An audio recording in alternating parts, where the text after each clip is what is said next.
Hey guys, this is Carter Thomas with Bluecloud Solutions, and today I want to talk about how you can A/B test your app icon.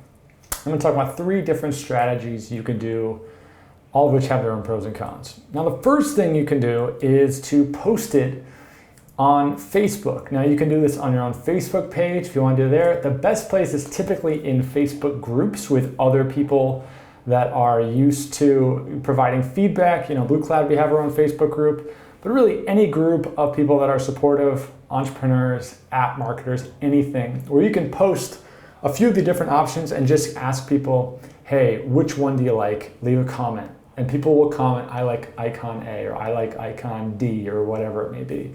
But this is a really easy, it's a free way to get some information from people, relatively quickly. And if you're not part of a group, you can do it on your own personal page, or you can just email it to a bunch of friends and family, through email. But you're just asking people, hey, which one of these icons do you like the most? All right, so that's the first one. Now the second one is using Facebook advertising. This is going to get you a lot more data and a lot more objective data because the people typically don't know you, but it will cost a couple bucks, right? Maybe $5, $10 a day to get this kind of impression and click data. And what you do is you run 2 advertisements. One has one icon, the other ad has a different icon on it. Everything else stays the same. And you send both of those ads to people with the same budget. And the only thing that's different is the advertisement itself, which is the icon. With this, you will see which one people click on more often. And when you see the one that people click on, typically that's a good sign. That's the one that you should pick. And you can do this with 3 or 4 different tests. This is what Tim Ferriss did with the cover of the 4-Hour Workweek. He used Google Adwords to test the titles to see which ones people clicked on the most often. It works. This is a very, very good strategy. And I've seen people do this with many different things. And you can do this to test your app icon as well.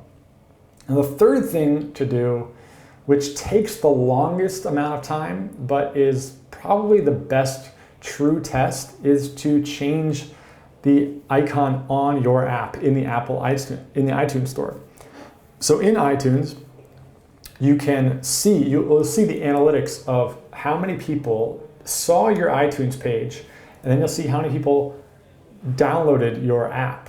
Or saw your iTunes page in the store and then went and actually downloaded the app.